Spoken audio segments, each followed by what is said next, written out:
3, 2, 1.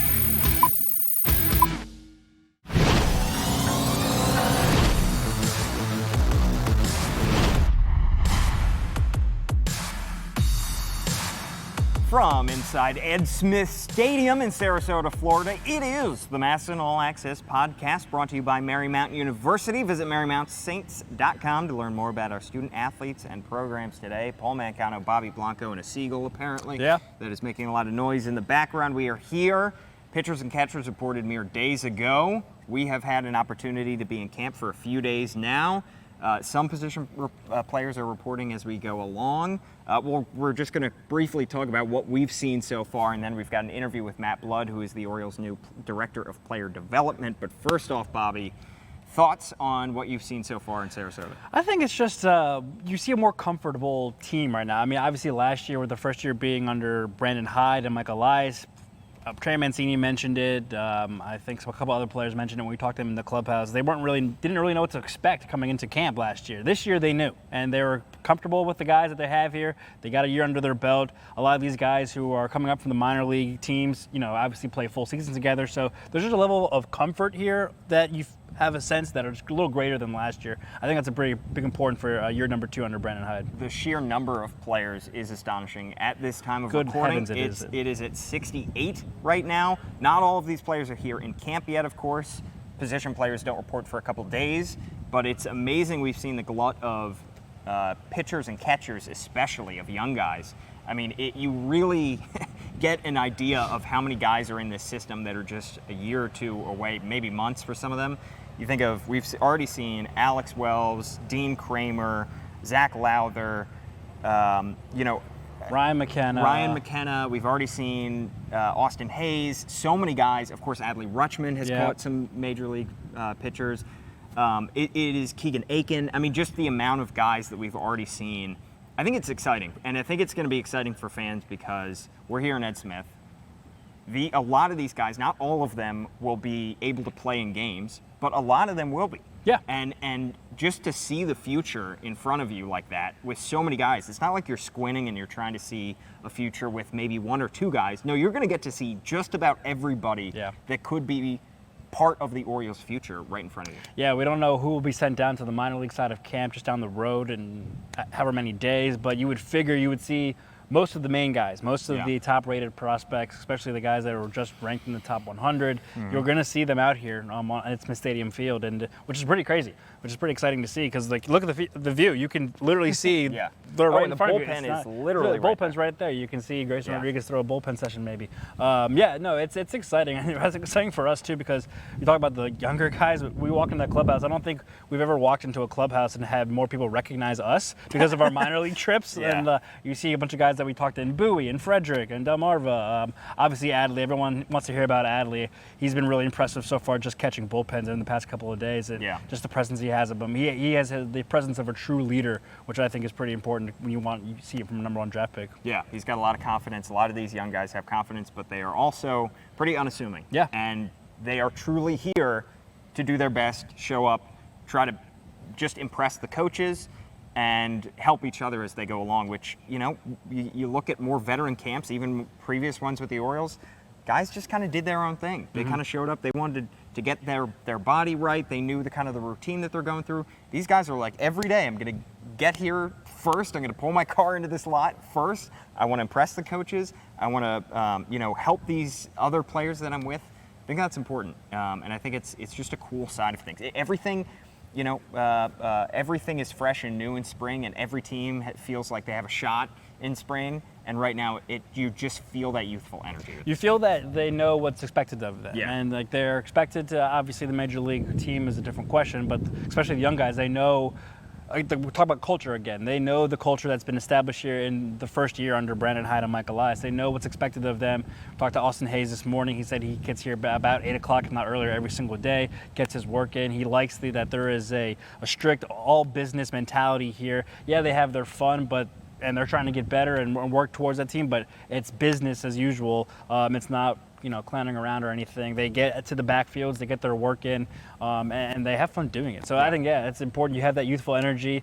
We hear a lot of laughs, which I feel like we haven't heard in previous camps. Yeah. People just joking around, especially during bullpen. But once it comes down to, your throwing, your hitting, your drills, your PFP, whatever it is, they take care of their business, which is good to see. All right, we teased it earlier. Matt Blood, Director of Player Development. We sat down with him earlier today in the blazing hot sun. Joined here on the MASN All Access podcast by Matt Blood here in Sarasota, Florida. Matt Blood, of course, joining the Orioles front office very recently as the Director of Player Development. Matt, thanks so much for joining us here. Thanks, guys. I always thought podcasts didn't have cameras, but... There's a new thing. It's vlogcasting now, I guess. Okay, Video right. podcast, yeah. That's exciting. Yeah. Exactly. It's a new venture into podcasting. So welcome to Sarasota. Is this your first time coming down here to the Orioles facility? I was here for a brief couple weeks in January, but theoretically, yes. Gotcha. How has your adjustment so far been to the Orioles organization, working under Mike Elias, a guy that you previously had met with the Cardinals way back in the day? Oh, it's been great.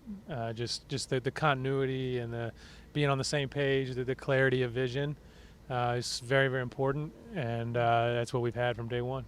Yeah, and there's so many players in this camp, obviously a lot of young guys, and I think it's for this camp particularly, Orioles fans are really looking at the minor league guys, and there might be a lot more attention on the minor league side of camp. When you come in, do you guys have set plans for these young guys? Some of the guys have never been to a major league camp before, and have set plans on how you want them to develop, set target goals before the start of the season, or is it just come work on your individual stuff and see where we go from there? Yeah, that's a great question. We, at this point, like in this very moment, they're more general, working on kind of getting comfortable and getting to know the coaching staff. We've made a ton of new hires, and so getting to know the player is probably the most important piece. But yes, we are developing individual player plans that have very specific goals and attentions that need to be given for each player. Yeah. Now, of course, we mentioned Mike Elias earlier, who you worked with when you were in St. Louis. You guys were both area scouts at that point. I think it's interesting because when Elias was first hired by the Orioles, all the talk was the analytics side and bringing that in. But it seems like he's brought in not just have they bolstered the scouting department, but he's brought in guys who, you're director of player development, but you worked for such a long time as a scout. How important do you think it is to have that kind of background and experience as you transition into a different role, but you still have that experience in-person scouting, on the road, seeing guys and determining their eventual path? Sure. The scouting is such a great foundation for really anything in baseball. It gives you just a feel for what it takes to play, I guess at the major league level, but also just positionally and profiling players and also just talking about strengths and weaknesses. So you get a good foundation in scouting, you do just about anything. And I feel without it, I would be lost. So I'm very fortunate for that. Now, as the director of player development, you obviously oversee the whole player development department for the Orioles. But as with a scouting background, do you find yourself wishing to be a little more hands-on, or are you more hands-on than you maybe other directors would be, or do you kind of take a step back and kind of more overarching looking of the whole department? Yeah, I'm not very hands-on, to be honest. I mean, I really trust our coaches. That's where I see my value, is to be there for them. And our coaches are really talented, and they're the ones who make the big impact with the players. And I'm more kind of a bigger vision type of a role. So the scouting just comes into play with feel and understanding what matters and what needs to happen. And then they're the ones who go out and do all the magic. How much have you had an opportunity so far in camp to work with Brandon Hyde directly, kind of understand how he works with players, so that you can be on the same page and get a plan in place for these players here? Yeah, I think that's something we're still working on. I mean, we've had many conversations. We get along great. He's such a enjoyable guy to be around. He's got great energy and so positive. But in terms of actually working with players, we haven't done a whole lot of that. But Our staff right now, we've got a significant amount of staff who are here in this camp working with his staff and getting a feel for the language, getting a feel for the techniques, and that's something that we hope to have great continuity with up and down. Paul brings up Brandon Hyde, and he had mentioned with us the other day that he meets with each player, and keep in mind, again, there's 67 players in Orioles camp right now, every day, and to kind of go over the plan. Is that kind of a approach that you like to see as well from a manager, or do you even take yourself of like, because you mentioned earlier it's more overarching goals right now because we're only 3 days into it, but as the season goes along, do you like how he's so hands-on and getting to know the players on a personal level too, not just as a baseball player? Oh, 100%. Yeah. I mean, the connecting with the player, the creating of the trust and the communication for the player to feel comfortable to come to the coach and talk about their struggles, to talk about the things that they want to do, to question the coach, I think is extremely imperative. Yeah. And you can't do that without creating that relationship. And then the individualness of the plan and discussing of the plan and the clarity of the plan is right at the top of the food chain. So all of that is great. We've seen major advancements in player development over the past 5 or 10 years even. Do you think the role of a director of player development now is very different from the way it might have been, the scope of the job and the kind of work that you would be doing if this were 10 years ago maybe? Has the role, the job changed at all? I don't think the job has changed. I mean, I think the job is to push your player development system to be as cutting edge and world class as it can be. And so if that's your philosophy or your mission, then you're constantly pushing to find the better ways to do things. So when technology comes along or different ways come along that help a player, you learn about those and you implement those. And so I think farm directors have been doing that for as long as they've been around. And the other piece is the creating of a unit of coaches and a unified vision. And I think people have probably been trying to do that ever since the beginning of this role. So no, I don't think it's changed. Maybe some of the ways things are done have changed, but not the way this role is done. Sort of piggybacking off of that and kind of tying into the goals that we mentioned earlier, what are your goals going into 2019? Short term, like maybe for spring training, and then long term for the 2019 season. What are your goals as the director of player development heading into this year? Well, for yourself. For myself? And for the organization overall. Yeah, well, I mean, one of our first goals was to hire staff. Mm-hmm. We've done that. I mean, I think 30 or so people in 2 or 3 months. And so once you got that done, it was getting everyone onboarded, get everyone on the same page, and start to create lines of communication for us to develop our processes. And so, those are the first 2 goals. Right. And I think we're striving every day towards accomplishing those. And then from there, like, I really want to create a culture and a group of coaches that are just driven to help these players. They're humble. These coaches are really humble. These coaches, they all want to learn. They all want to grow. They want to collaborate. And it's really inspiring to be around. And so for me, it's just, empowering that. That's a goal for me is to empower that culture. The emphasis, understandably, on this Orioles team and particularly the spring training camp has been the young guys, developing those guys, giving them their first taste of major league action potentially and working their way up. I want to talk about the veterans because there are a lot of guys I think that, they may be fairly new to the kind of technology that's being used now and the certain practices that are now in place. Are there any difficulties, do you think, in developing somebody who, say they're over the age of 30, they've been playing Major League Baseball for almost a decade now or however long it's been, they've been doing something their way for so long, and now you come along and say maybe you could try doing it differently. Are there challenges to that, do you think? Yes, definitely. I think they were tougher challenges last year, the year before that, I think now it's becoming more commonplace, and people are more knowledgeable as to the techniques of using technology to deliberately practice anything. But yeah, I mean, whenever you have had a lot of success doing something in a particular way, you're gonna be skeptical maybe about trying to do something differently. But I was around Hunter Pence last year, and I believe he's upper 30s, and his mentality was one of an 18 or 19-year-old who just wanted to learn and wanted to do anything he could to improve, and there were no challenges with him.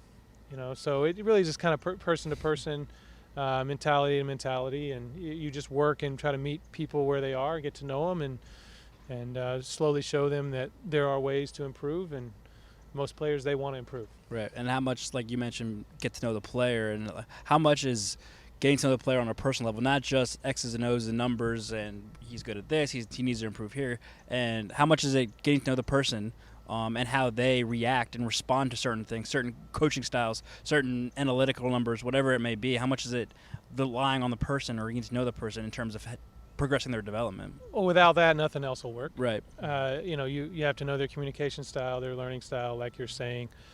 Some players, they want to hear about the numbers right away, and some players don't at all. And so there's a different way to reach those players. But that's the art of being a great coach, is being able to look at the information and then decipher the best way to relate it to the player. And typically it's connecting with that player in the beginning that opens up the door to have those conversations. How much would you say your job focuses, obviously a ton of it is focusing on developing and making sure these guys get better every day. How much of it would you say has become or is trying to get them to do the right practices so they can potentially avoid injury? Somebody who, whether they've been injured in the past or whether you see something on a young guy that maybe a pitcher is not using his arm the right way and that could go down the path of Tommy John potentially. How much would you say is attempting to avoid injury for certain players? Yeah, I mean, injury is probably one of the number one killers of player development. Just alone, if we were able to keep all of our players healthy, we would have a tremendous advantage over every other organization. Yeah. Because if you're injured, you can't improve, essentially, theoretically. But so couple answers to that. We hope to systematically incorporate in our performance department preventative measures and just ways to help these guys know what they need to do in order to prepare their body for the battle of a full season. And then on the flip side of that is also educating them about nutrition, about sleep, and how those things can really impact their health. And then past that, then it gets to more mechanics and the way that they do things on the field. So all those things go into it. But the first two that I mentioned, I think are going to be the most important. You're probably more involved, you're the director obviously, but more involved hands-on during spring training because you have all the players in one spot.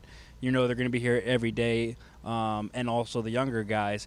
What's your role? Does your role evolve at all during the season? Like, what are you doing in mid-July, mid-August? Are you still kind of in your office looking at tape and helping players develop in season, or is it kind of more of a backseat approach?